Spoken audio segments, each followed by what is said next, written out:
When Kelvin Shaw handed over his last $20 bill to pay for a stranger's groceries at Freshmart, he had no idea he was about to change 2 lives forever. The single father, juggling 3 jobs just to keep food on the table for his teenage son, didn't hesitate when he saw a well-dressed woman's card get declined at the checkout. What he didn't know was that Natalie Hughes wasn't just any customer. She was the billionaire heiress who owned every Freshmart store in the country, secretly conducting a social experiment to test whether kindness still existed in America. She had been visiting stores incognito for months, deliberately creating situations to see if strangers would help. But when this exhausted father sacrificed his family's dinner money for someone he'd never met, she discovered something she never expected to find. This is the story of how one act of selfless generosity exposed the truth about wealth, poverty, and what it really means to be rich. Before we jump back in, tell us where you're tuning in from, and if this story touches you, make sure you're subscribed, because tomorrow, I've saved something extra special for you. The fluorescent lights of Freshmart cast their familiar harsh glow over the Millbrook shopping district as Kelvin Shaw pushed his squeaky-wheeled cart down aisle 7. It was 6:47 p.m. on a Tuesday, and the store buzzed with the quiet desperation of weeknight grocery runs. Working parents grabbing last-minute dinner ingredients, elderly customers carefully comparing prices, teenagers buying energy drinks with crumpled dollar bills. Kelvin's cart contained exactly 14 items, each one carefully calculated against the $23.47 in his worn leather wallet. 2 boxes of generic mac and cheese, a loaf of day-old bread marked down to 99 cents, a small jar of peanut butter, a gallon of milk that would expire in 2 days, and a bag of frozen mixed vegetables that had seen better days, but was currently on sale for $2. He paused in front of the meat section, studying the prices with the intensity of a scholar analyzing ancient texts. His 15-year-old son Tyler had been growing like a weed lately, constantly hungry, constantly asking for seconds that Kelvin couldn't always provide. The cheapest ground beef was $4.99 per pound, but that would mean sacrificing something else, maybe the milk or the vegetables. "Excuse me," a soft voice said behind him. Kelvin turned to see a woman roughly his age, maybe 35, with shoulder-length auburn hair and wearing a navy blue wool coat that probably cost more than his monthly rent. She was beautiful in that effortless way that suggested good genetics and better skincare products, but there was something approachable about her smile. "Sorry, am I in your way?" Kelvin asked, moving his cart aside. "No, not at all. I was just wondering." She glanced at the meat selection. "Do you know if they have any sales on chicken? I'm terrible at finding the deals." It was an odd question from someone who looked like she shopped at Whole Foods, but Kelvin had learned not to judge. Maybe she was just being friendly, or maybe everyone was struggling more than they let on these days. "Actually, yeah," he said, pointing to a small yellow sticker partially hidden behind a display. "Chicken thighs are buy one, get one half off through Thursday. Better deal than the ground beef if you're feeding a family." "Thank you so much," she said, her smile genuine. "I'm Natalie, by the way." "Kelvin, and no problem. I've gotten pretty good at hunting down the deals around here." They chatted briefly about the store layout and the challenge of grocery shopping on a budget, though Natalie seemed more interested in asking questions than sharing her own experiences. There was something almost studious about her attention, like she was taking mental notes. 15 minutes later, Kelvin found himself in line behind her at checkout. She had a cart full of organic produce, name-brand items, and what looked like ingredients for several elaborate meals. He tried not to calculate the cost of her groceries, but old habits died hard. Easily over $200, maybe $300. The teenage cashier, whose name tag read Brandon, began scanning her items with the mechanical efficiency of someone halfway through an 8-hour shift. Organic kale, grass-fed beef, artisanal pasta sauce, free-range eggs, imported cheese. That'll be $287.43, Brandon announced. Barely looking up, Natalie reached into her designer handbag and pulled out what appeared to be a standard credit card. She inserted it into the chip reader and waited. After a few seconds, the machine beeped with an error tone. Try it again, Brandon said with the weary patience of someone who dealt with this situation countless times that day. Natalie tried again. Same beep, same error message flashing on the small screen. Card declined. Do you have another card? Brandon asked, already reaching for the phone to call a manager. Yes, of course, Natalie said, fumbling through her wallet. She pulled out another card, tried it, declined. A third card. Also declined. The line behind them was growing longer. Kelvin could hear the subtle sounds of impatience, shifting feet, quiet sighs, someone checking their phone with slightly too much force. The woman in front of him was clearly embarrassed, her cheeks flushing pink as she searched through her purse with increasing desperation. I'm so sorry, she said to Brandon, then turned to address the line behind her. I don't understand what's happening. These cards worked this morning. Kelvin found himself thinking about Tyler, who was probably at home right now finishing his homework at their small kitchen table, expecting his dad to return with something resembling a decent dinner. The $20 bill in Kelvin's wallet was literally all the money he had until Friday's paycheck from his overnight custodial job at the office complex downtown. But watching this woman, Natalie, standing there with her shoulders slightly hunched in mortification, he couldn't just stand by and do nothing. Hey, he said, stepping forward. Don't worry about it. I've got this. Natalie turned to look at him, her eyes wide with surprise.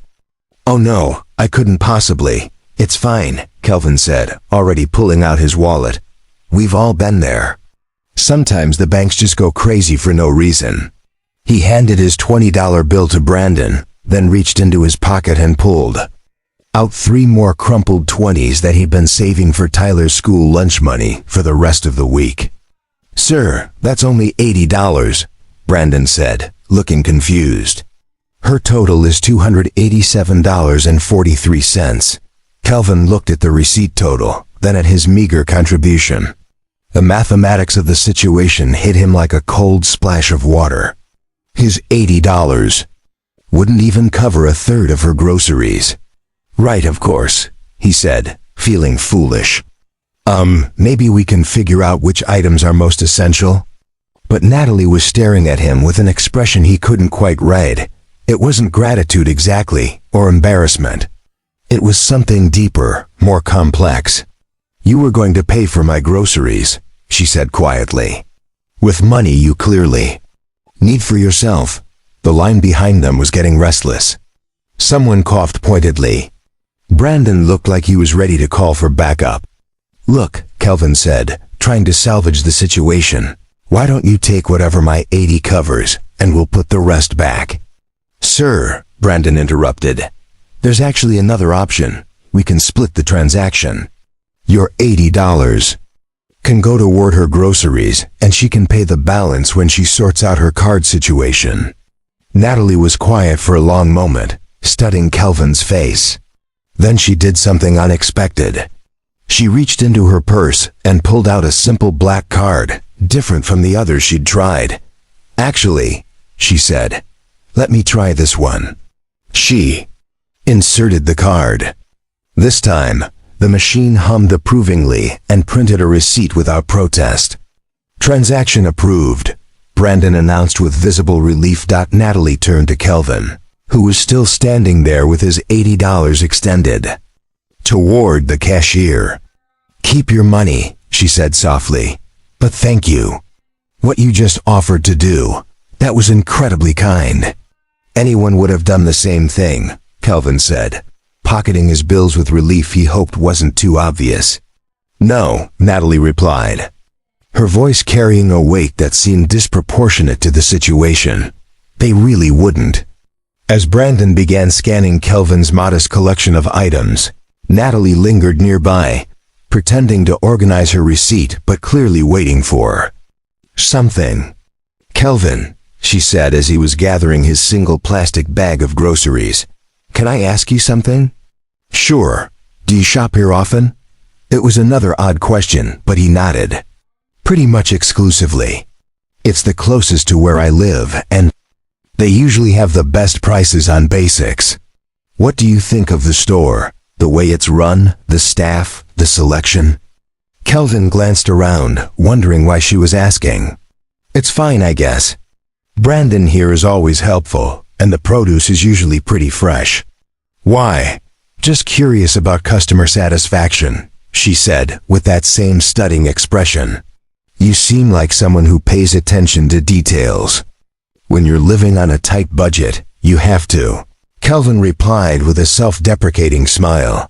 They walked toward the exit together, an unlikely pair making small talk about grocery store layouts and the challenges of meal planning. But as they reached the automatic doors, Kelvin couldn't shake the feeling that this encounter had been something more than a chance meeting between strangers. "Thank you again," Natalie said as they stepped into the cool evening air, "for what you offered to do in there. You have no idea how much that meant to me." "Really, it was nothing," Kelvin said, adjusting his grip on his single bag. "It was everything," she replied, and something in her tone made him look at her more carefully. But before he could ask what she meant, she was walking toward a sleek silver sedan that definitely hadn't come from the economy car lot. As she drove away, Kelvin stood in the parking lot for a moment longer than necessary, wondering why he felt like he'd just participated in something much more significant than a simple act of kindness at the grocery store checkout. Preparing and narrating this story took us a lot of time, so if you are enjoying it, subscribe to our channel. It means a lot to us. Now back to the story. 3 days later, Kelvin found himself back at Freshmart, this time with Tyler in tow. Friday meant payday, which meant they could finally do a proper grocery run instead of the careful rationing that had characterized their meals since Tuesday night. "Can we get the good cereal this time?" Tyler asked, pushing their cart with the enthusiasm of a teenager who'd been living on generic mac and cheese for most of the week. "Define good," Kelvin replied, consulting the carefully written list in his hand. Every item was prioritized and budgeted down to the cent. You know, the kind with actual flavor. Maybe some of those frozen pizzas that aren't cardboard. Kelvin smiled despite himself.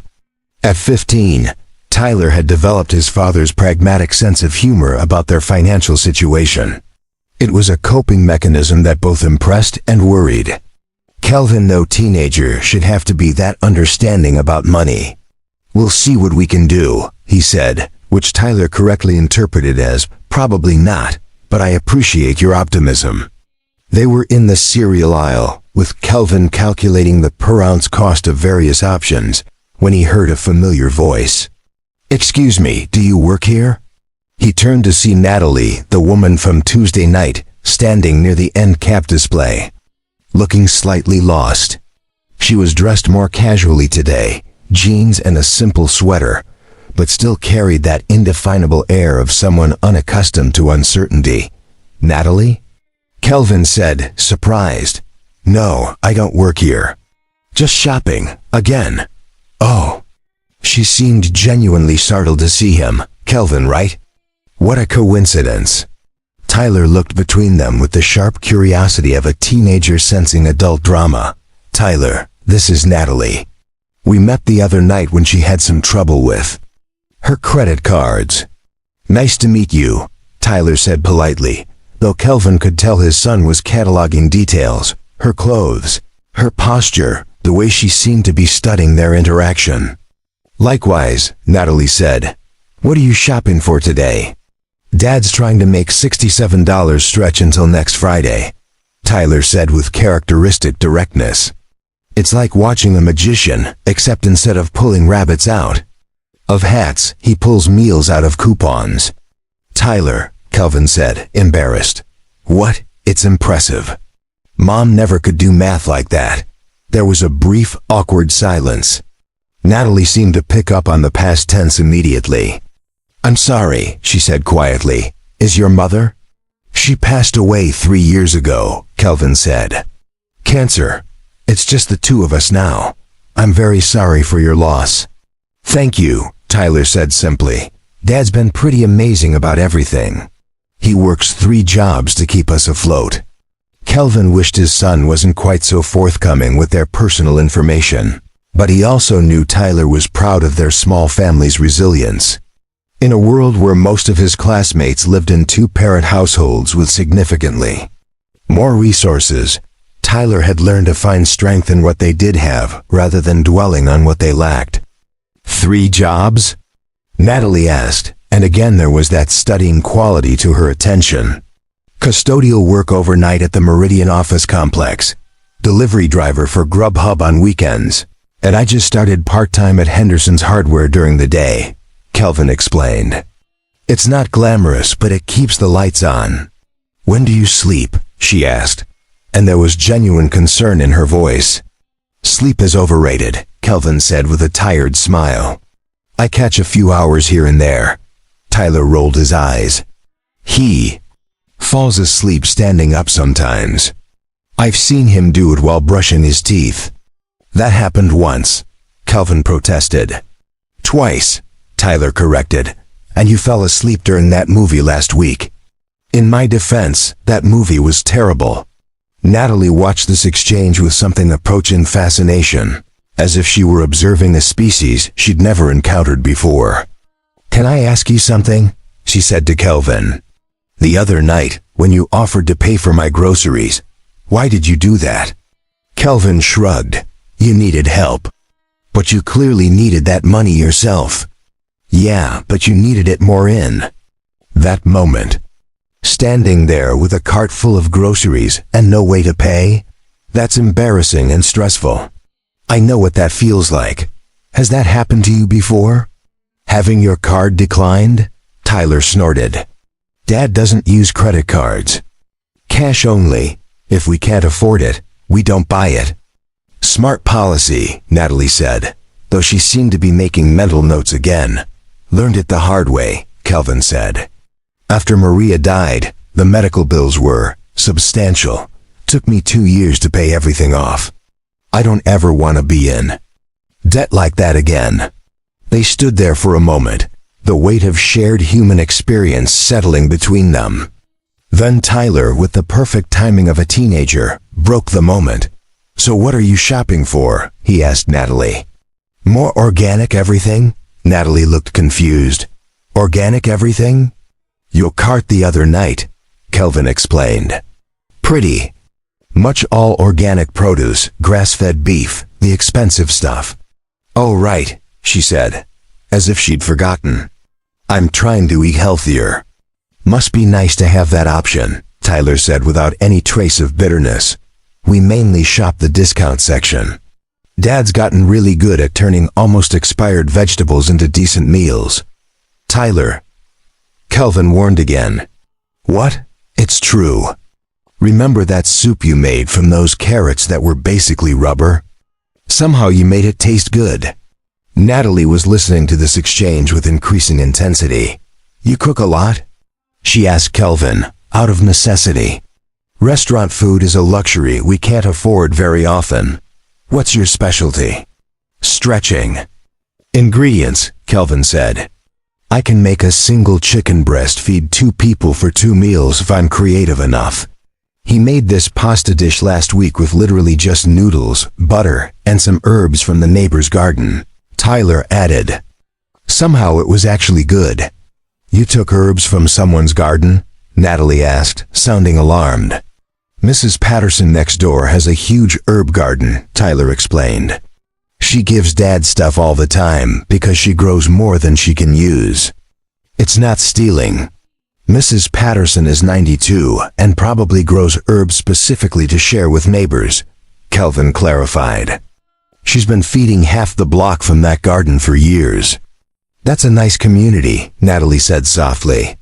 "Bellwood Heights isn't fancy, but people look out for each other," Kelvin agreed. "When Maria was sick, Mrs. Patterson brought us dinner." 3 times a week, Mr. Rodriguez from 2 houses down drove Tyler to school when I was working double shifts. It's that kind of neighborhood. Sounds wonderful, Natalie said, and there was something wistful in her tone. You don't have that where you live? Tyler asked with characteristic directness. Not really, no. My neighborhood is more private. Boring, you mean? Tyler grinned. No offense, but rich neighborhoods always seem kind of lonely on TV. Tyler. Kelvin was mortified. You can't just assume. It's okay, Natalie said, looking amused rather than offended. He's not wrong, it can be lonely. They continued shopping together, an unlikely trio wandering the aisles of Freshmart. Natalie asked endless questions about budgeting, meal planning, and what Kelvin looked for when choosing between products. She seemed genuinely fascinated by his strategy of buying less expensive ingredients and compensating with creativity and technique. You really think about every purchase, she observed as they stood in the canned goods aisle. When every dollar matters, you have to, Kelvin said. This can of tomatoes costs 30 cents more than that one, but it's got better flavor and no added sugar. Sometimes the extra 30 cents is worth it for quality. Sometimes it's not, and you stretch the budget with seasoning instead. How do you know so much about cooking? YouTube University, Tyler interjected. Dad watches cooking videos during his lunch breaks. I learned to cook by necessity after Maria died, Kelvin explained. She was the one who handled most of the meal planning. When it was just Tyler and me, I had to figure it out fast. Turns out I actually enjoy it.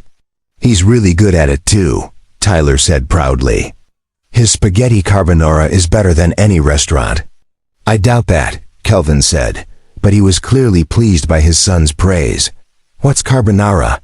Natalie asked. Both Kelvin and Tyler stared at her. Seriously? Tyler said. It's like the most basic Italian pasta dish. Eggs, cheese, bacon, black pepper. Super simple but really good when done right. I don't cook much, Natalie admitted. I usually eat out or order in. Every night? Tyler asked, incredulous. Most nights. That must cost a fortune, Kelvin said. Without thinking, then immediately looked embarrassed. Sorry, that's none of my business. No, you're right. It probably does cost a lot. I've never really thought about it. They finished their shopping and found themselves walking toward the checkout lanes together. Kelvin's cart contained the usual carefully curated selection of budget-conscious choices. Natalie's cart, he noticed, was much smaller this time, just a few items that seemed almost randomly selected. Light shopping day? He asked. I'm still figuring out this whole grocery thing, she said. It's more complicated than I expected. At the checkout, Brandon was working again. He recognized both Kelvin and Natalie from their previous encounter. How's it going tonight? He asked cheerfully. No card troubles this time, I hope. No troubles, Natalie said. That was just a weird glitch the other night.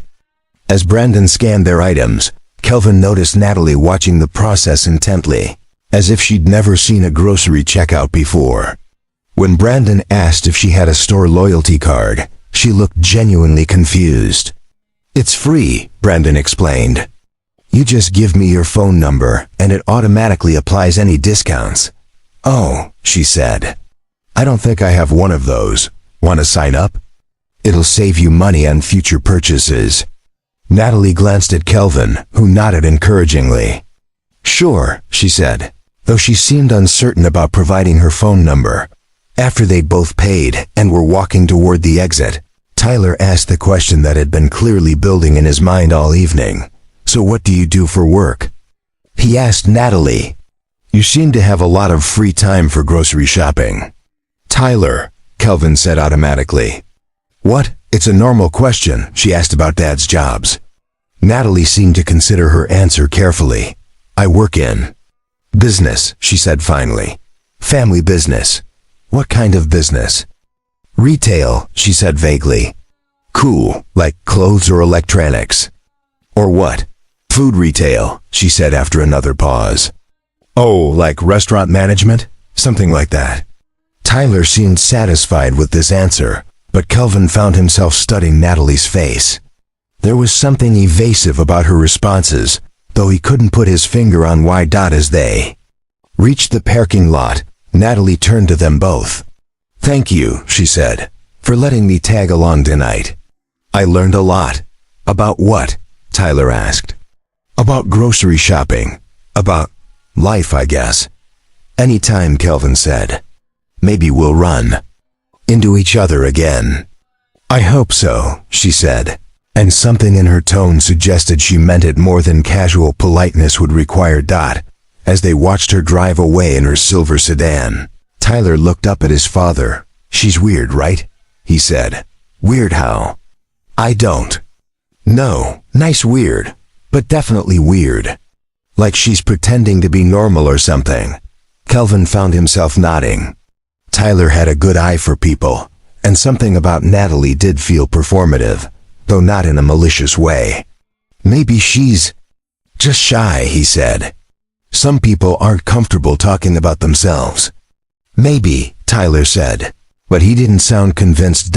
As they loaded their groceries into Kelvin's 15-year-old Honda Civic, neither of them could have imagined that their chance encounter with the mysterious woman from the grocery store was about to reshape both of their lives in ways they never could have anticipated. 5 years ago, Kelvin Shaw's life looked completely different. He lived in a 2-story colonial house in the suburb of Oakwood Estates with his wife, Maria, and their 10-year-old son, Tyler. Kelvin worked as a project manager for a mid-sized construction company, pulling in a solid middle-class salary that afforded them a comfortable life, family vacations to the beach, Tyler's soccer league fees, date nights at decent restaurants, and the luxury of not checking bank balances before making routine purchases. Maria taught 3rd grade at Pinecrest Elementary, and her income, combined with Kelvin's, meant they were building toward goals that seemed achievable, paying off their mortgage early, saving for Tyler's college fund, maybe even buying a small cabin in the mountains for weekend getaways. They weren't wealthy, but they were secure, stable, and genuinely happy. The cancer diagnosis came on a Thursday in March, delivered by Dr. Harrison in the sterile confines of his office at Mercy General Hospital. Stage 3 ovarian cancer, already spread to nearby lymph nodes. Maria had been complaining of abdominal pain for months, but they both attributed it to stress from teaching and the general wear and tear of being a working mother. By the time they sought medical attention, the disease had already established a devastating foothold. "We'll fight this," Maria had said in the car afterward, her hand squeezing Kelvin so tightly her knuckles went white. "Whatever it takes," and they did fight. For 2 years, they threw everything they had at the cancer surgery, chemotherapy, radiation, experimental treatments, holistic therapies, anything that offered even a sliver of hope. Maria endured it all with a grace that humbled everyone around her, continuing to teach whenever her strength allowed, helping Tyler with homework between treatment sessions, insisting on maintaining as much normalcy as possible for their family. But fighting cancer, Kelvin learned, was expensive in ways that health insurance didn't fully cover. There were co-pays and deductibles, experimental treatments that weren't covered at all, travel costs for specialist appointments, and the gradual erosion of income as Maria took more and more sick days. Kelvin began taking on extra projects, working evenings and weekends to compensate for their mounting medical expenses. The house in Oakwood Estates went first. Not immediately, and not without a fight, but the mounting bills made it inevitable. They sold and moved to a smaller rental in Bellwood Heights, a perfectly decent neighborhood, but a definite step down from their suburban dream home. Maria cried the day they handed over the keys, not from vanity, but from the knowledge of what the move represented. "I'm so sorry," she'd whispered to Kelvin as they drove away from the house where they'd planned to grow old together. "For what?" he'd asked, genuinely confused. "For costing us our life."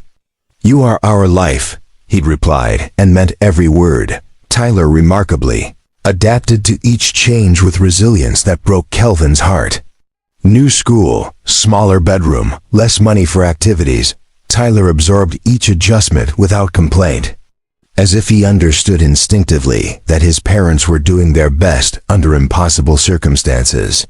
He started walking to school instead of expecting rides, stopped asking for name-brand clothes, and began helping more around the house without being asked. The worst part wasn't the financial stress, or even watching Maria's physical decline. It was the way the disease slowly robbed her of herself. The woman who had once corralled 28 third graders with humor and infinite patience became exhausted by simple conversations. The person who had been Kelvin's best friend and closest confidant retreated inward, conserving energy for the basic act of survival. During her final months, as it became clear that the treatments weren't working, Maria made Kelvin promise her 3 things: that he would take care of Tyler, that he would find ways to be happy again, and that he wouldn't let medical debt destroy their son's future. Tyler needs college money more than the hospital needs. Another payment, she said during one of their last coherent conversations. Promise me you'll be smart about this. I promise, he'd said, though at the time he had no idea what being smart about it would actually entail. Maria died on a Sunday morning in October, peacefully in their bedroom with Kelvin holding her hand and Tyler curled up beside her. Her last words were, "Take care of each other," and then she was gone, leaving behind a 13-year-old boy and a man who suddenly had no idea how to navigate the world alone. The medical bills continued arriving for months after the funeral. Kelvin would sit at their small kitchen table after Tyler went to bed, surrounded by invoices and statements and payment plans, trying to make sense of numbers that seemed to grow larger every week. The final tally was devastating: $347,000 in medical debt, even after insurance. Kelvin's grief counselor, a kind woman named Dr. Patricia Reeves, had warned him about making major financial decisions during early grief, but the bills wouldn't wait for his emotional recovery. He consulted with a bankruptcy attorney, but the idea of defaulting on debts incurred trying to save his wife's life felt like a betrayal of her memory. Instead, he made a different choice. He liquidated everything of value: Maria's jewelry, their savings, his retirement account, even Tyler's college fund, and negotiated payment plans for the remainder. It would take years to pay off, but it felt like the honorable thing to do. Then came the secondary devastation: losing his job. The construction company downsized 6 months after Maria's death, and project managers were expensive overhead that could be eliminated. Kelvin's severance package lasted exactly 2 months, and then the real struggle began. The transition from middle-class stability to working-class survival was swift and brutal. Kelvin discovered that his white-collar experience didn't translate easily to immediately available employment. Construction project management required skills that were valuable, but not necessarily transferable to entry-level positions that could be started quickly. He began applying for anything that would hire him: retail positions, food service, delivery jobs, custodial work. The first few interviews were humbling exercises in explaining why a former project manager was seeking employment: stocking shelves or mopping floors. Some employers were sympathetic. Others were suspicious, wondering what was wrong with him that he couldn't find work in his field. The overnight custodial position at Meridian Office Complex was the first steady job he found. It paid $12 an hour, which wasn't much, but it was consistent work with predictable hours that allowed him to be home when Tyler left for school, and when he returned in the afternoon. The work itself, vacuuming offices, emptying trash cans, cleaning bathrooms, was honest labor that he approached with the same methodical professionalism he'd once applied to construction timelines. Tyler never complained about their reduced circumstances, but Kelvin noticed the changes. His son stopped mentioning activities that cost money, learned to appreciate generic brands, and became an expert at finding free entertainment. When Tyler's friends talked about family vacations or new video games, he listened politely but didn't reciprocate with his own stories. The delivery job with Grubhub came next, added to weekends when Tyler was occupied with homework or hanging out with friends. Driving around town delivering restaurant meals to people who could afford the convenience fees was sometimes painful, especially when he delivered to neighborhoods, like his old one in Oakwood Estates, but it added crucial income to their tight budget. The part-time position at Henderson's Hardware was the most recent addition. Squeezed into late mornings and early afternoons between his overnight shifts and Tyler's return from school, Mr. Henderson, the 70-something owner, had taken a chance on hiring someone without retail experience because Kelvin's construction background made him genuinely helpful to customers with home improvement questions. "You know what you're talking about," Mr. Henderson had said during the interview. "That's rarer than you'd think in this business." Working 3 jobs meant Kelvin was constantly exhausted, surviving on 4 or 5 hours of sleep and copious amounts of gas station coffee. But it also meant they were staying afloat financially without incurring new debt. Tyler had clothes, food, and school supplies. They lived in a safe neighborhood where people looked out for each other. It wasn't the life they'd planned, but it was a life they could sustain. The most difficult moments came late at night, after Tyler was asleep, when Kelvin sat in their small living room and allowed himself to remember what they'd lost. Not just Maria, though her absence was a constant ache, but the future they'd been building together. The college savings account, the dream of owning their home, the financial security that would have allowed Tyler opportunities that now seemed impossibly distant.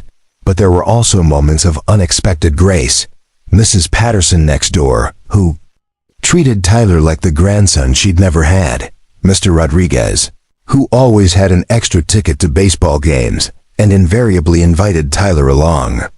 The way Tyler had learned to cook simple meals so dinner would be ready when Kelvin came home from his morning shift at the hardware store.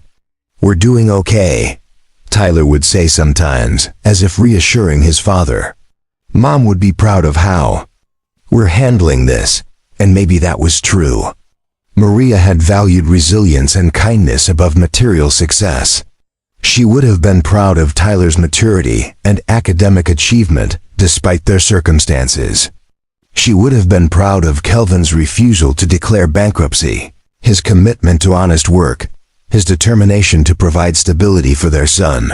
Most of all, she would have been proud of the way they took care of each other, just as she'd asked. The encounter with Natalie at Freshmart was unusual not because Kelvin wasn't accustomed to helping people. He'd been raised to offer assistance when he could, but because it represented a luxury he rarely allowed himself. Spending money on someone else's groceries, even money he couldn't really afford to lose, felt like a throwback to the person he'd been before medical bills and job loss had taught him to calculate every financial decision. But in that moment, seeing a stranger in distress, Kelvin had acted on instinct rather than arithmetic. It felt good to be generous again, even briefly, even when he couldn't afford it. It reminded him that despite everything they'd lost, he was still the person Maria had married, someone who believed in helping others when they needed it most. That night, after Tyler had gone to bed, Kelvin sat in their small living room and thought about the woman from the grocery store. There had been something unusual about her, something that didn't quite add up. But whatever her story was, he was glad he'd offered to help. Some things were more important than money, and kindness was one of them. Natalie Hughes had never set foot in a grocery store until she was 32 years old. This wasn't the result of an unusual phobia or a privileged upbringing, well, not entirely, but rather the natural consequence of being born into a family that owned the largest grocery chain in the country. Hughes Family Markets had been founded by her great-grandfather Edmund Hughes in 1923 with a single store in downtown Portland. By the time Natalie was born, The family business had grown into an empire of over 2,400 stores across 43 states, including the Fresh Mart chain they'd acquired in the early 2000s. The Hughes family wasn't just wealthy. They were grocery store royalty, with their names on foundations, hospital wings, and university buildings throughout the Pacific Northwest. Natalie had grown up in Rosehaven, an exclusive gated community where houses were measured in tens of thousands of square feet and privacy was maintained by strategic landscaping and discreet security teams. Her childhood memories included formal dinners with senators and business leaders, charity galas where million-dollar donations were announced like auction bids, and summers spent at the family compound in Martha's Vineyard. As the only daughter of CEO Harrison Hughes, Natalie had been groomed from childhood to eventually take her place in the family business. She attended exclusive private schools where her classmates' parents were CEOs, senators, and old money aristocrats. Her summers were spent in internships at various Hughes Family Markets corporate offices, learning everything from supply chain management to real estate development. By age 25, she held an MBA from Wharton and a vice president title at Hughes Family Markets. By 30, she was being discussed as her father's eventual successor. On paper, her life was a stunning success story, a brilliant young executive positioned to inherit one of America's most successful retail empires. The reality, however, was more complicated. Natalie had never shopped for groceries because she'd never needed to. Growing up, food simply appeared in their multiple refrigerators and pantries, prepared by a full-time chef named Mrs. Santorini, who'd been with the family for 20 years. During college, she lived in a luxury apartment with meal plans and restaurant budgets that made cooking unnecessary. As an adult, she either ate at business dinners, ordered from high-end restaurants, or relied on Mrs. Santorini's continued services at family gatherings. More troubling than her isolation from ordinary experiences was her growing suspicion that Hughes Family Markets had lost touch with the very customers they claimed to serve. Board meetings focused on profit margins, expansion strategies, and shareholder returns.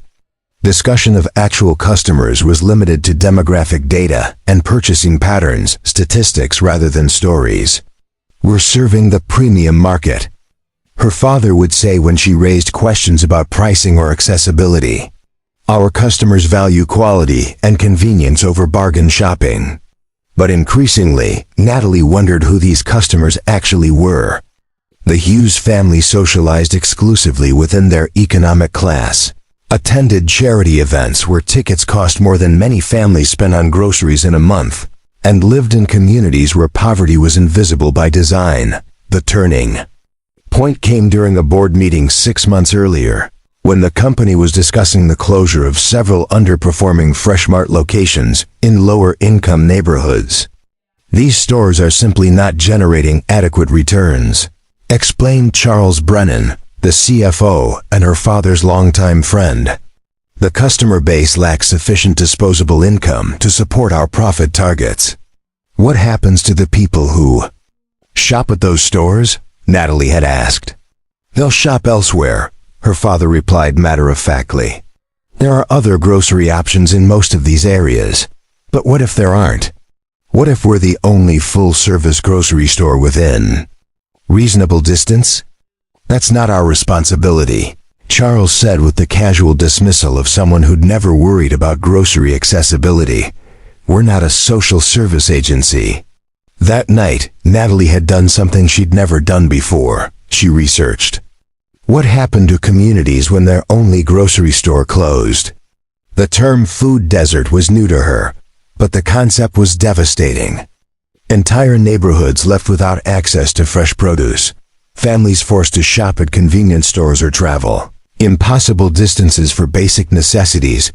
She thought about the proposed store closures and wondered how many families would be affected. She wondered whether anyone in Hughes Family Markets corporate offices had ever considered the human cost of their business decisions. She wondered whether she herself had become so insulated from reality that she no longer understood the lives of the people who shopped in their stores. That's when she conceived what she privately called the humanity test. The idea was simple: visit Hughes Family Market stores incognito, blend in with regular customers, and observe what it was actually like to shop in their establishments. Not the carefully choreographed store visits that executives typically made announced in advance, with managers prepared and everything polished, but real, unplanned encounters with genuine customers and staff. She started with stores in middle-class neighborhoods, places where she felt relatively confident she could blend in without revealing her identity. She learned to dress down, shopping at department stores instead of designer boutiques, choosing clothes that looked expensive, enough to seem normal, but not so expensive as to attract attention. The first few visits were educational in basic ways. She learned how to use shopping carts, navigate store layouts, and decipher sale prices. She observed families making careful purchasing decisions, comparing prices per ounce, and using coupons with mathematical precision. She watched elderly customers examining expiration dates and young parents, calculating whether they could afford both diapers and fresh vegetables. But she also began to notice things that troubled her. Produce that was overpriced relative to quality.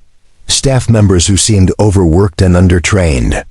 Checkout lines that moved slowly because the stores were consistently understaffed.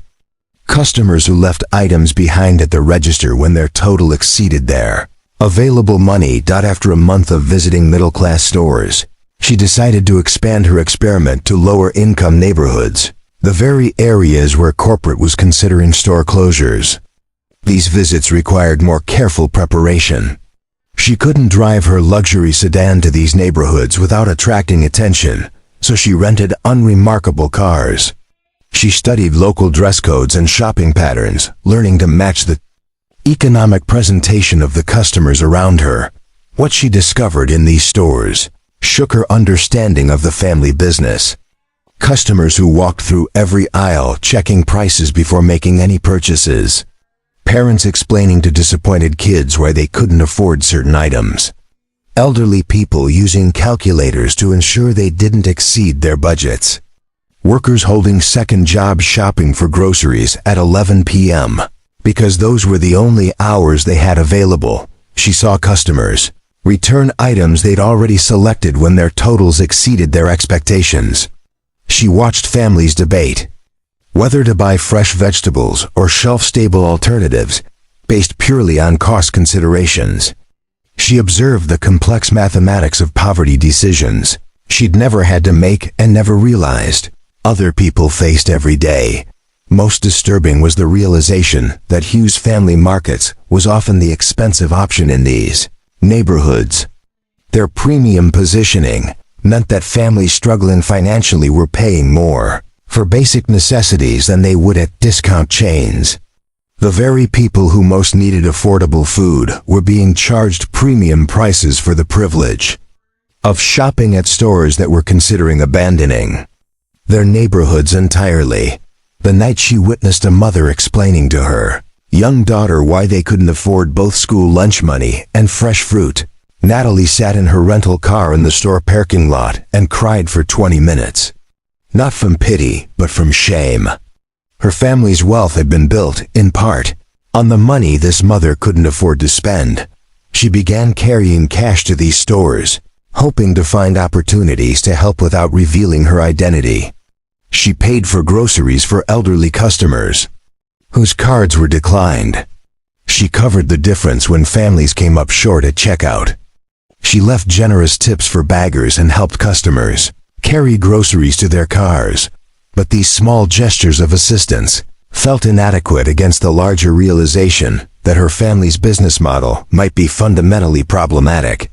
How could they claim to serve communities while pricing out the very people who lived in those communities?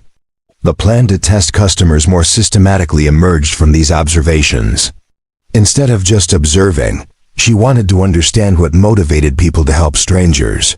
Were the small acts of kindness she occasionally witnessed genuine expressions of human decency, or were people helpful only when it cost them nothing?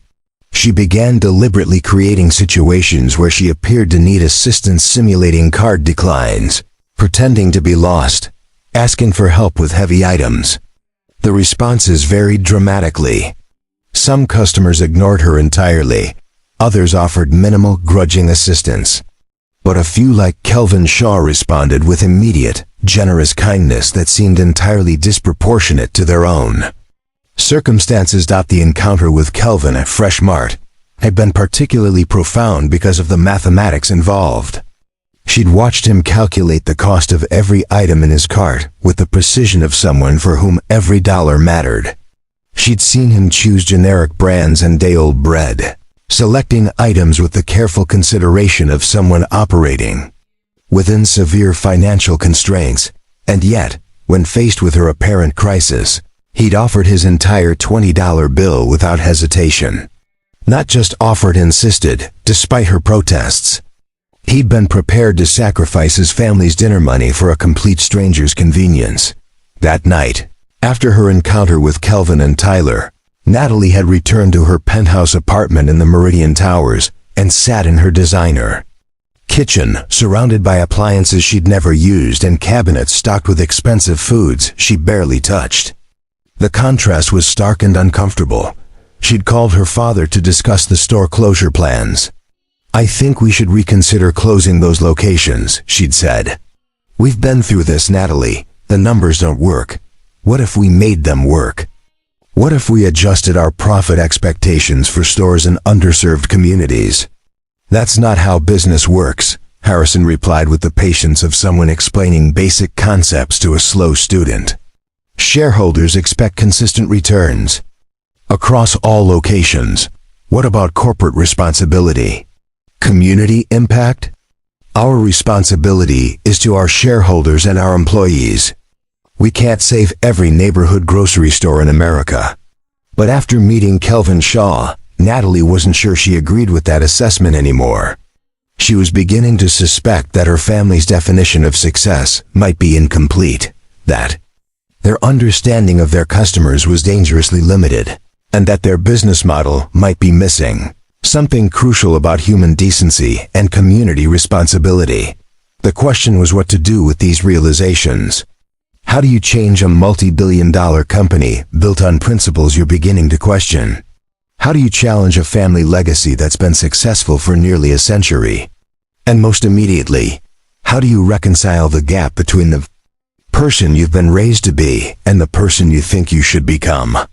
2 weeks after their second encounter at Fresh Mart, Natalie found herself genuinely shopping for groceries for the first time in her life.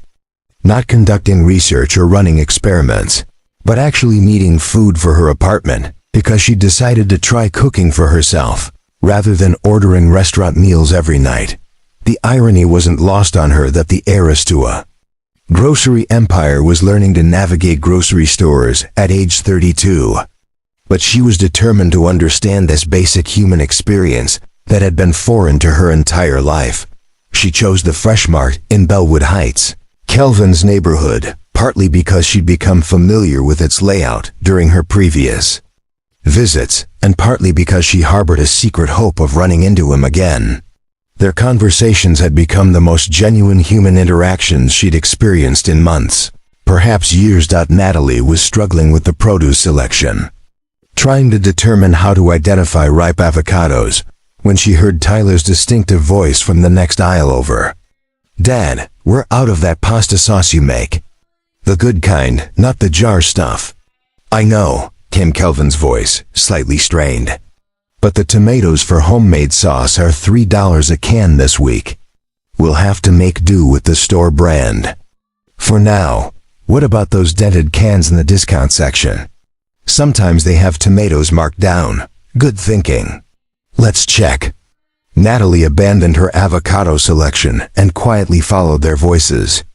She found them in the dented goods section, a small area she'd never noticed before, where items with cosmetic damage were sold at reduced prices. "Score," Tyler said, holding up a can of San Marzano tomatoes. "Only dented on the label side. 50% off." "Perfect," Kelvin replied, examining the can for any serious damage. Mrs. Patterson gave me some fresh basil yesterday, so we can still make the good sauce. Natalie watched this interaction with fascination. Here was a father and son who'd turned grocery shopping into a treasure hunt, finding ways to access quality ingredients despite financial constraints. There was no self-pity in their conversation, no resentment about having to shop the discount section. Instead, they approached their limitations with creativity and even humor. "Miss Natalie." Tyler's voice startled her out of her observation. He'd spotted her lurking near the pasta display. "Oh, hi Tyler. Hi Kelvin." She tried to look casual, as if she'd just happened upon them. "Grocery shopping again?" Kelvin asked with a smile. "You're becoming a regular." "I'm trying to learn how to cook," she said, which was technically true. "It's more complicated than I expected." "What are you trying to make?" Tyler asked with the genuine curiosity of someone who'd learned to appreciate good food despite budget constraints. "I was thinking maybe pasta with fresh vegetables, something simple." "Dad makes amazing pasta primavera," Tyler said proudly. "He can make basically anything taste good, even with cheap ingredients." "Tyler," Kelvin said with familiar embarrassment, but Natalie could see he was pleased by his son's praise. Could you maybe show me?" Natalie asked, surprising herself with the request. "I mean, I don't want to impose, but I'm hopeless in the kitchen." Kelvin and Tyler exchanged a glance. "Sure," Kelvin said after a moment. "We were planning to cook tonight anyway." "Tyler, would that be okay with you?" "Yeah," Tyler said enthusiastically. "We never have people over for dinner." "Because our apartment is tiny," Kelvin added quickly. "And we don't exactly have fancy ingredients." "That's perfect," Natalie said. "I'm not looking for fancy. I'm looking for real." An hour later, Natalie found herself climbing the stairs to a second-floor apartment in a converted house in Bellwood Heights. The building was clean but clearly older, with creaky wooden floors and walls that probably provided minimal sound. Insulation between units. "Welcome to Casa Shaw," Tyler said dramatically, opening the door with a flourish. The apartment was small, maybe 800 square feet total, but it was warm and lived in ways that Natalie's penthouse had never been. Family photos covered the refrigerator. Tyler's schoolwork was magneted to every available surface, and the living room furniture looked comfortable rather than expensive. "It's lovely," Natalie said, and meant it. There was something peaceful about the space that her professionally decorated apartment had never achieved. "Mom picked most of the decorations," Tyler said, gesturing to the throw pillows and wall art. "Dad says he has no eye for design, but he's kept everything exactly how she liked it." Kelvin looked slightly embarrassed but didn't contradict his. "Son, would you like something to drink? We have water, milk, or..." He checked the refrigerator. "Orange juice that expires tomorrow. Water is perfect." The kitchen was tiny, a galley-style space, barely wide enough for two people. But Kelvin moved through it with the efficiency of someone who'd learned to maximize every inch of available space. "Okay," he said, pulling ingredients from there. "Grocery bags. First lesson in cooking on a budget. Make friends with your spice rack. Good seasoning can make cheap ingredients taste expensive." He began laying out spices, many of them in small containers that had clearly been refilled multiple times. "This is oregano from Mrs. Patterson's garden, dried in our oven. This is garlic powder we buy in bulk because it lasts forever. And this," he held up a small container, "is the secret weapon, a spice blend I learned from a YouTube chef who specializes in budget cooking." Natalie watched, fascinated, as Kelvin transformed their modest ingredients into something that smelled like it could have come from an expensive restaurant. He taught her how to properly heat olive oil, how to saute vegetables without overcooking them, and how to season pasta water for maximum flavor impact. "The key to good pasta," he explained as they worked side by side, "isn't expensive ingredients. It's technique and timing. You want the vegetables to still have some bite, the pasta to be exactly al dente, and everything to come together at the same temperature. Tyler sat at their small kitchen table doing homework, but occasionally offering commentary on his father's cooking methods. "Dad didn't know how to boil water when Mom died," he said casually. "The first month, we lived on peanut butter sandwiches and takeout until we ran out of money for delivery." "Tyler," Kelvin warned, but without real irritation. "What? It's true. Remember that time you tried to make scrambled eggs and somehow managed to burn them and undercook them at the same time?" "I've improved since then," Kelvin said defensively. "He really has," Tyler assured Natalie. "Now he's like a food magician. He can make anything taste good." As they cooked together, Natalie found herself relaxing in ways she hadn't experienced in years. There was something profoundly satisfying about creating something with her hands, about the simple process of preparing food. In her world, meals were either business obligations or solitary activities. This felt like community. "Can I ask you something?" Tyler said as they sat down to eat. "What kind of retail business did you say your family was in?" Natalie's fork paused halfway to her mouth. "Food retail," she said carefully. "Like a restaurant? More like grocery stores." "Cool. Which chain? Maybe we shop there." The moment of truth had arrived sooner than she'd expected. Natalie looked around the small apartment, at the carefully prepared meal made from discount ingredients, at Tyler's genuine enthusiasm and Kelvin's kindness. "Actually," she said slowly, "you do shop there. Freshmart. My family owns Freshmart." The fave silence that followed was profound. Tyler's fork clattered against his plate. Kelvin went very still. "Owns it how?" Kelvin asked quietly. "All of it. The whole chain.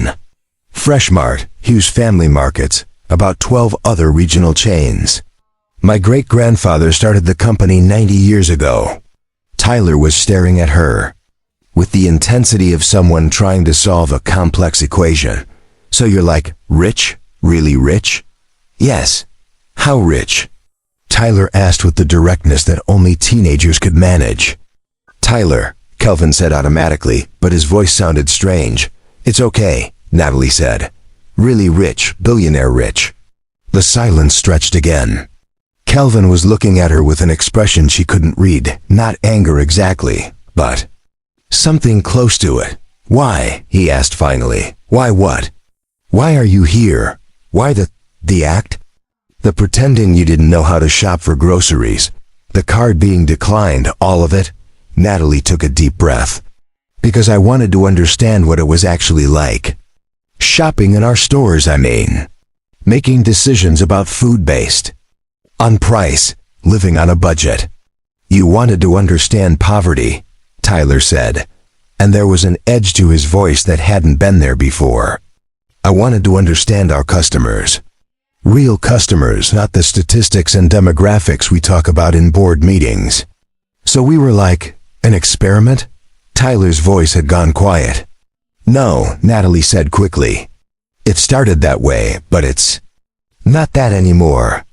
Meeting you, talking with you both, seeing how you live, how you take care of each other, it's changed everything for me."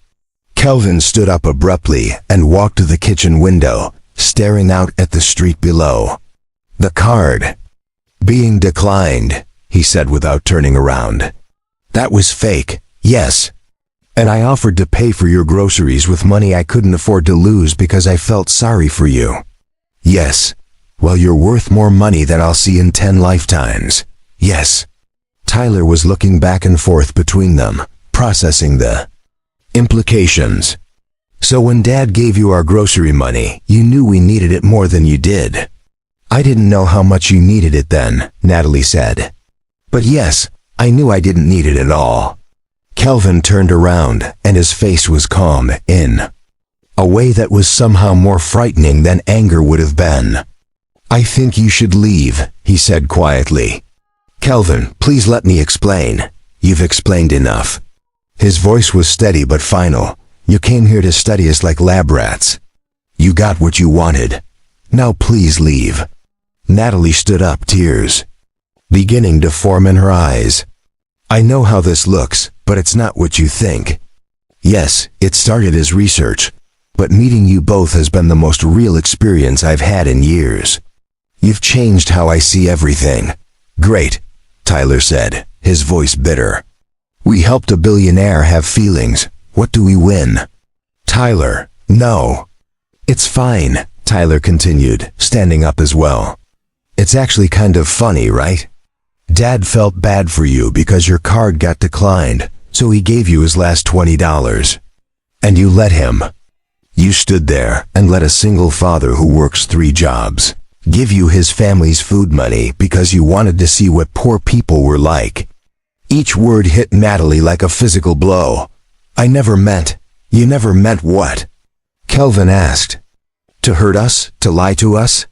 To make us feel stupid for being kind to someone who is pretending to need help?" "I'm not pretending anymore," Natalie said desperately. "I do need help.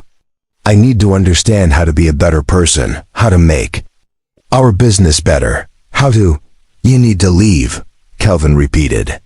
"Now." Natalie gathered her purse with shaking hands.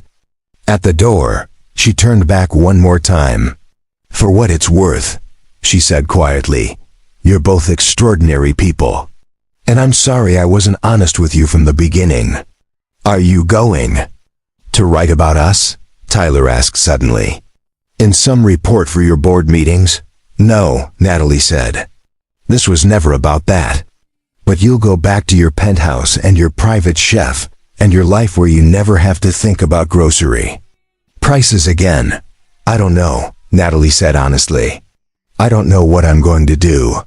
She walked down the stairs and out into the evening air, leaving behind the warmest, most genuine dinner she'd ever experienced, and 2 people who'd shown her more about human decency in a few weeks than she'd learned in 32 years of privilege. As she sat in her car in front of their building, Natalie realized that Tyler was right about one thing.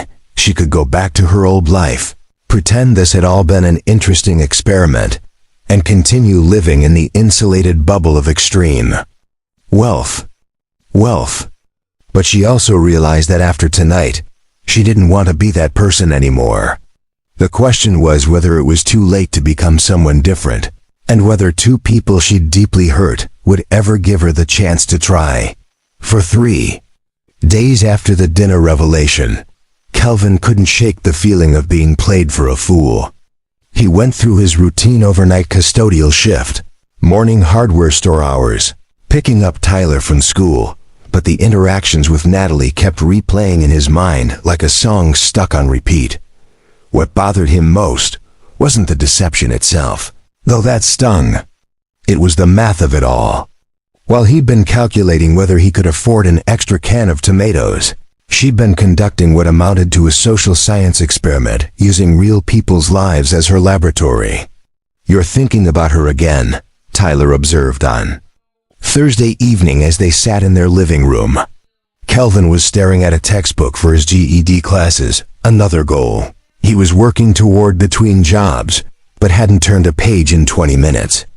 "I'm studying," Kelvin replied automatically. "Dad, you've been on the same page about logarithms for half an hour. And I can see your jaw doing that clenching thing it does when you're mad." Kelvin sighed and closed the book. At 15, Tyler had developed an uncomfortable ability to read his father's moods. "I keep thinking about what she said," Kelvin admitted. "About wanting to understand what it's like to live on a budget. Like we're some kind of fascinating case study." "Maybe."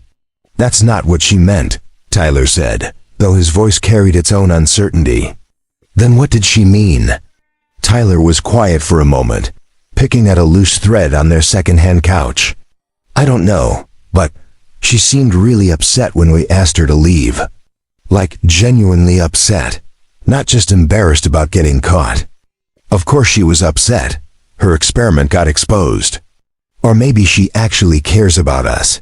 Kelvin looked at his son sharply. "Tyler, she lied to us for weeks. She watched me offer her money we couldn't afford to lose and said nothing." "Yeah, that was messed up," Tyler agreed. But remember what she said about wanting to understand how to be a better person. What if she meant that? What if she didn't? They sat in silence for a while, both lost in their own thoughts. Finally, Tyler spoke again. Can I tell you something without you getting mad? I'm not promising anything, but go ahead. When she was here cooking with us, she seemed, I don't know, happy? Like, actually happy in a way that didn't seem fake. And when we were at the store together, she asked really good questions about budgeting and stuff. Not like someone making fun of us, but like someone who actually wanted to learn. Kelvin considered this. Tyler was typically a good judge of character, a skill he developed early out of necessity, when it was just the two of them navigating the world. You think I'm being too hard on her, Kelvin said. I think maybe she's more confused than mean.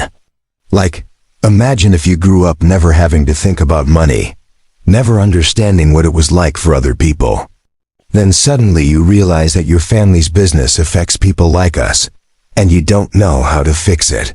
Since when did you become so wise about human nature? Tyler grinned. I learned from the best. You're always telling me that people deserve second chances if they're genuinely trying to do better. Friday afternoon brought an unexpected visitor. Kelvin was arriving home from his hardware store shift when he found Natalie sitting on the front steps of their building. She looked different, less polished, wearing jeans and a simple sweater, her hair pulled back in a casual ponytail. What are you doing here? He asked, though not unkindly. Waiting for you, she said, standing up. I know you asked me to leave, and I respect that. But I need to say something, and then I'll go if you want me to. Kelvin glanced up at their apartment window, where he could see Tyler watching from behind the curtains. 5 minutes, he said. Thank you. Natalie took a deep breath.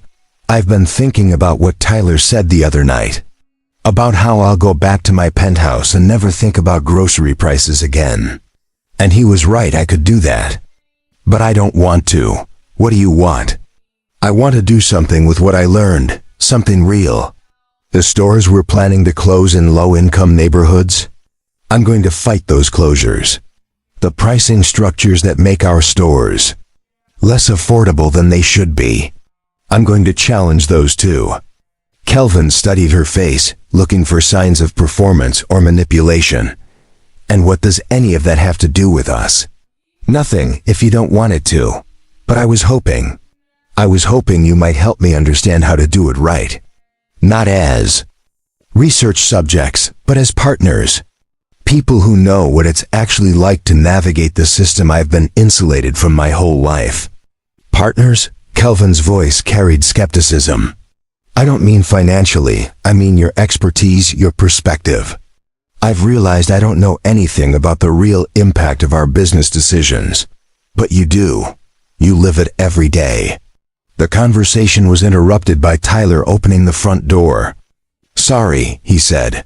But I could hear you guys from upstairs, and the walls are thin. Can she come up? I want to hear what she's actually proposing. Kelvin looked between his son and Natalie, weighing options. Finally, he nodded toward the stairs. 5 more minutes, he said. But this time, I want complete honesty. No more experiments, no more games. If you're serious about change, prove it. Back in their small living room, Natalie sat on the edge of the couch while Kelvin and Tyler took the chairs across from her. The dynamic felt different this time, less social, more like a negotiation. Okay, Kelvin said. You said you want to fight store closures and pricing problems. How? I don't know yet, Natalie admitted. That's the problem. I've spent my whole life in boardrooms talking about profit margins and market positioning. But I've never understood the human cost of those decisions. So you want us to teach? You, Tyler said. I want to learn, yes. But more than that, I want to make sure that any changes I try to implement actually help people, instead of just making me feel better about myself. Kelvin leaned back in his chair.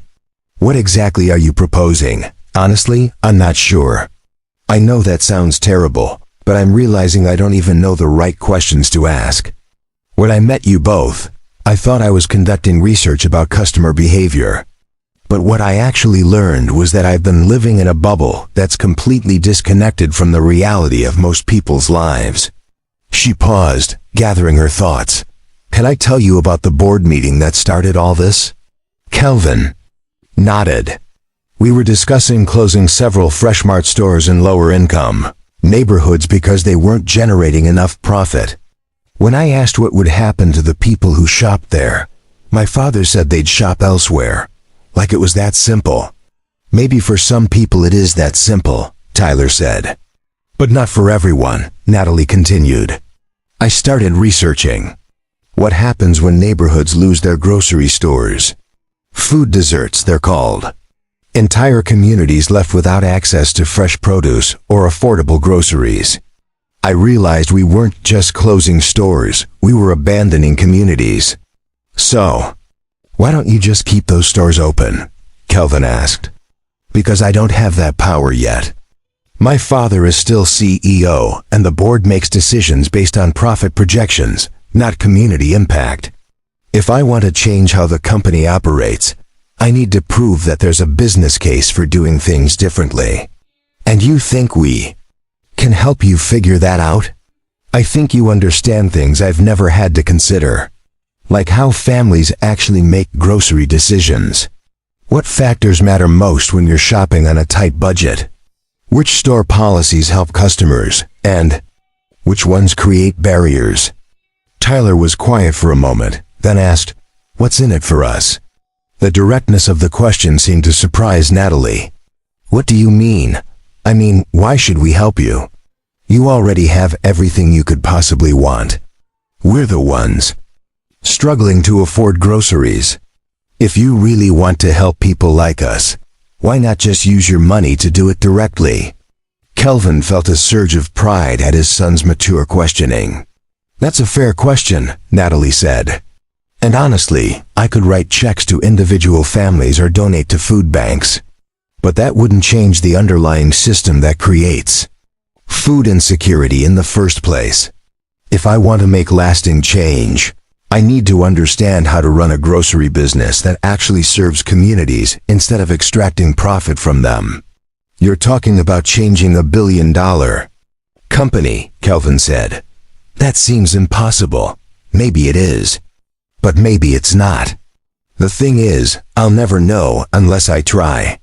And I can't try intelligently without understanding what success would actually look like for the people our stores are supposed to serve. Tyler looked at his father. What do you think, Dad? Kelvin was quiet for a long time, considering. Finally, he spoke. I think, he said slowly, that if you're serious about this, you need to understand that it's not just about lowering prices or keeping stores open. It's about dignity. The way customers are treated, the way employees are treated, the way businesses interact with their communities. Can you give me an example? Example? The dented goods section where Tyler found those tomatoes, Kelvin said. That's not just about discounted prices. It's about recognizing that some customers need those savings and making them available without making people feel ashamed for using them. Natalie was listening intently, clearly taking mental notes. Or the way cashiers handle situations when customers can't afford their full order, Tyler added. Some stores make it humiliating. Others find ways to help people maintain their dignity while working within their budget. I never thought about that, Natalie said quietly. Because you've never had to, Kelvin replied. But if you're serious about change, that's exactly the kind of thing you need to understand. Natalie looked between them. So you'll help me learn? Kelvin exchanged another glance with Tyler, then made a decision that surprised himself. We'll try, he said, but with conditions. What kind of conditions? Natalie asked, leaning forward. Kelvin had been thinking about this during their conversation, weighing Tyler's intuition about Natalie's sincerity against his own protective instincts.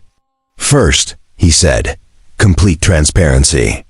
No more pretending. No more social experiments. If we're going to help you understand the customer experience, it has to be genuine partnership, not research. Agreed. Second, Tyler and I keep our anonymity. We're not interested in being poster children for whatever changes you implement. Our names, our story, our situation, that stays private unless we specifically agree otherwise. Of course. Third, Tyler jumped in. You have to really listen. Not just to us, but to other customers, other families, other employees. This can't be about you learning just enough to feel good about yourself. Natalie smiled slightly. You're quite the negotiator. I learned from watching Dad deal with bill collectors, Tyler said matter-of-factly. What would this partnership actually look like? Kelvin asked. I'm not entirely sure, Natalie admitted. I was thinking maybe you could help me understand the shopping experience from a customer's perspective. Visit stores with me, help me see what I've been missing. Maybe talk to other families about their experiences. Like focus groups? More informal than that. Real conversations with real people about real challenges. Kelvin considered this. What about your family? Your father and the board? Are they going to support changes that might reduce profits? That's complicated, Natalie said. My father has been grooming me to eventually take over the company, but he's not exactly progressive in his thinking. I'll need to build a business case that proves community-focused policies can be profitable too. And if they can't be? Tyler asked. If helping people costs money that shareholders don't want to spend, then I'll have to decide what kind of person I want to be, Natalie said quietly. And what kind of legacy I want our family business to have. The weight of that statement settled over the room.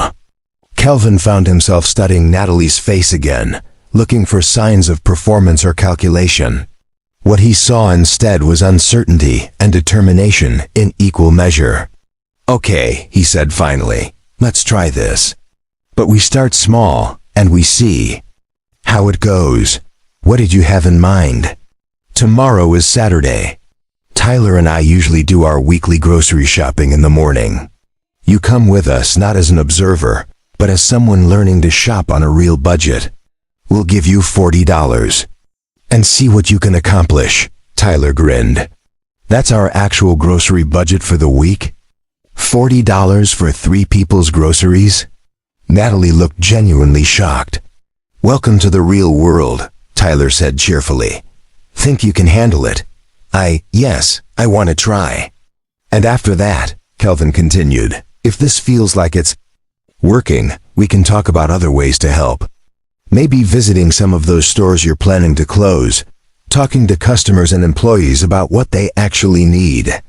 But you have to promise, Tyler added seriously, that if we tell you something is a bad idea, you'll listen. Just because you have money doesn't mean you automatically know what's best for people who don't. I promise, Natalie said. And Tyler? Thank you for giving me another chance, both of you. I know I don't deserve it. Everyone deserves a second chance if they're genuinely trying to do better, Kelvin said, echoing the philosophy he'd been teaching Tyler. But third chances are earned, not given, understood. As Natalie prepared to leave, Tyler had one more question. Can I ask you something personal? Sure. When you were pretending to be normal at the grocery store, were you happy? Like, actually enjoying yourself? Natalie paused at the door, considering the question seriously. Yes, she said finally. Cooking dinner with you both, learning about budgeting and meal planning, feeling like I was part of something real instead of just observing from the outside. It was the happiest I'd been in years. Good, Tyler said. Because if you're going to help people like us, you need to understand that happiness doesn't come from money. It comes from community, from taking care of each other, from feeling like your life has meaning beyond just accumulating wealth. When did you become so wise? Natalie asked, echoing Kelvin's earlier question. Growing up poor makes you think about what actually matters, Tyler replied with a maturity that made his father's heart ache with pride. After Natalie left, Kelvin and Tyler sat in their living room processing what they'd just agreed to. Thinks you actually follow through? Tyler asked. I don't know, Kelvin said honestly. But I think she deserves the chance to try. And if she doesn't, then we'll have helped someone learn an important lesson about themselves, even if it doesn't change anything else. Tyler nodded, satisfied with this logic. Dad? Yeah? I'm proud of you for giving her another chance. Mom would have liked that. Kelvin felt his throat tighten slightly. You think so? Yeah, she always said the best way to judge someone's character is how they treat people who can't do anything for them. But she also said people can change if they really want to. Your mom was pretty smart, she was. And I think she'd want us to help Natalie figure out how to do better, even if she messed up in the beginning. That night, as Kelvin lay in bed, thinking about the day's events, he realized that for the first time since Maria's death, he felt like he might be part of something larger than just survival. Whether Natalie's transformation was genuine remained to be seen, but the possibility of meaningful change for her, for their community, maybe even for countless families struggling with food insecurity, felt worth the risk of disappointment. Tomorrow would be the real test. Could a billionaire grocery heiress learn to shop like a single father feeding his family on $40 a week?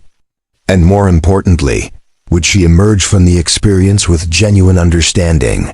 Or would the reality of constraint prove too uncomfortable for someone who'd never experienced limitations? Only time would tell. Saturday morning arrived with Natalie standing outside Freshmart at 9 a.m. sharp, clutching two $20 bills like they were foreign currency. She dressed carefully, jeans, sneakers, and a plain t-shirt, trying to blend in with the weekend shopping crowd. Ready for your first real grocery budget challenge? Tyler asked with obvious amusement. I think so, Natalie replied though. Her voice carried uncertainty. $40 for how many meals exactly? 7 breakfasts, 7 lunches, 7 dinners, Kelvin explained. For 3 people. That's about $1.90 per person per meal. The mathematics hit Natalie like a cold splash of water. That's not much.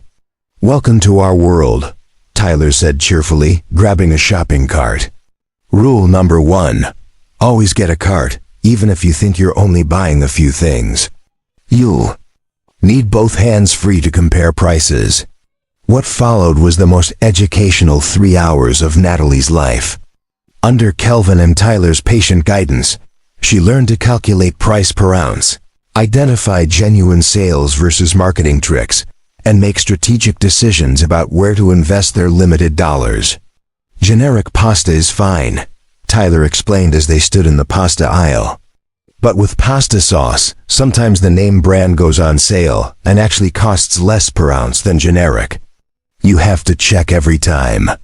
Natalie found herself taking mental notes about everything, not for corporate research, but because the complexity of budget shopping fascinated her. Every decision required multiple calculations: nutritional value, cost per serving, storage limitations, and versatility across multiple meals. Why are you buying chicken thighs instead of breasts? She asked as Kelvin selected a family pack of bone-in thighs. Thighs are half the price and actually taste better if you cook them right, he explained. Plus, I can use the bones to make stock for soup later in the week. With chicken breasts, you pay extra for convenience, but we've got time to do the work ourselves. By the end of their shopping trip, they'd managed to stretch the $40 into a week's worth of meals: oatmeal and bananas for breakfast, peanut butter sandwiches for lunch, and creative dinners built around affordable proteins and seasonal vegetables. How do you feel? Kelvin asked as they loaded their purchases into his car. Exhausted, Natalie admitted, and impressed. I had no idea how much thought and strategy went into every purchase.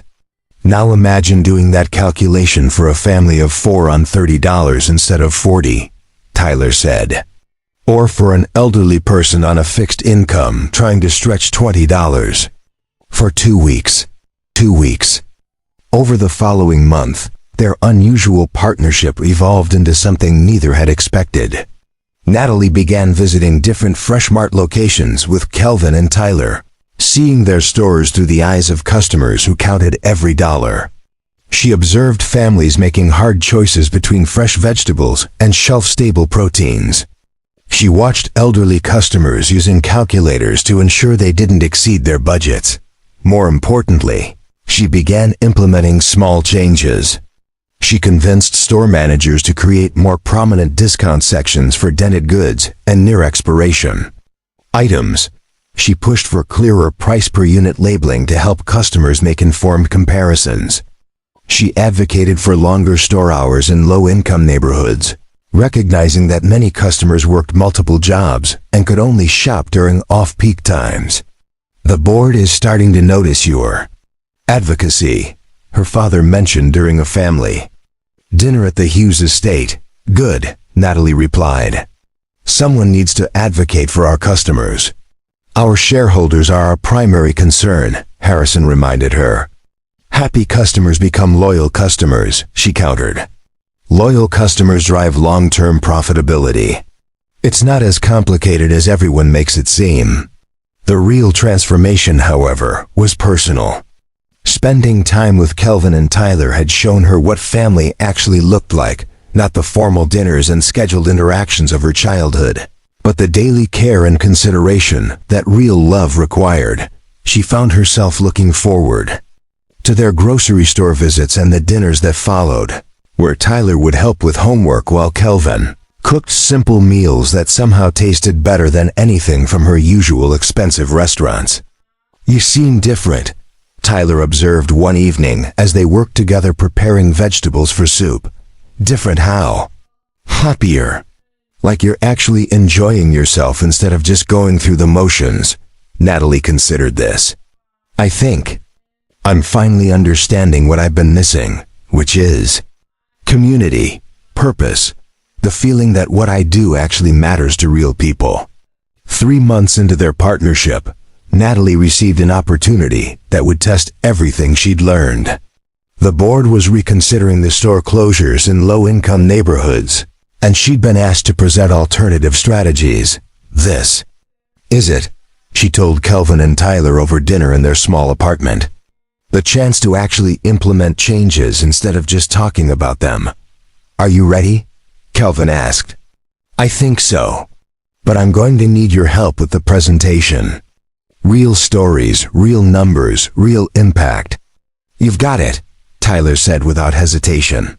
"But remember, if they don't listen, if they choose profits over people, that tells you everything you need to know about what kind of company you're really working for, and what kind of person you want to be." Kelvin added quietly as she drove home that night to her penthouse apartment. Natalie realized that somewhere along the way, the small apartment in Bellwood Heights had started feeling more like home than the luxury she'd known her entire life. The question now was whether she could bring that sense of authentic connection and purpose into the corporate boardroom, or whether the two worlds were simply incompatible. 6 months later, Natalie stood in the same Fresh Mart where she'd first met Kelvin, but everything had changed. The board presentation had been successful, not immediately, but eventually. After heated discussions and careful financial projections, Hughes Family Markets had implemented her community partnership initiative. The stores slated for closure remained open with adjusted profit expectations. Pricing structures had been revised to be more accessible. Employee training now included sensitivity about customers facing financial constraints. "Miss Hughes," Brandon, the cashier, called out as she entered the store. "Tyler's dad is in aisle 7 if you're looking for them." She found Kelvin and Tyler in the produce section, but this time their shopping looked different. Their cart contained fresh vegetables, quality proteins, and brand name items mixed with their usual strategic selections. "How did the promotion celebration dinner go?" she asked, referencing Kelvin's recent advancement to day shift supervisor at the hardware store, a position that came with better pay and benefits. "Amazing," Tyler said, grinning. "Dad actually bought the good ice cream without checking the price first." "It was a moment of weakness," Kelvin said, But he was smiling too. As they shopped together, Natalie reflected on how their weekly grocery trips had evolved from desperate budget challenges to collaborative planning sessions.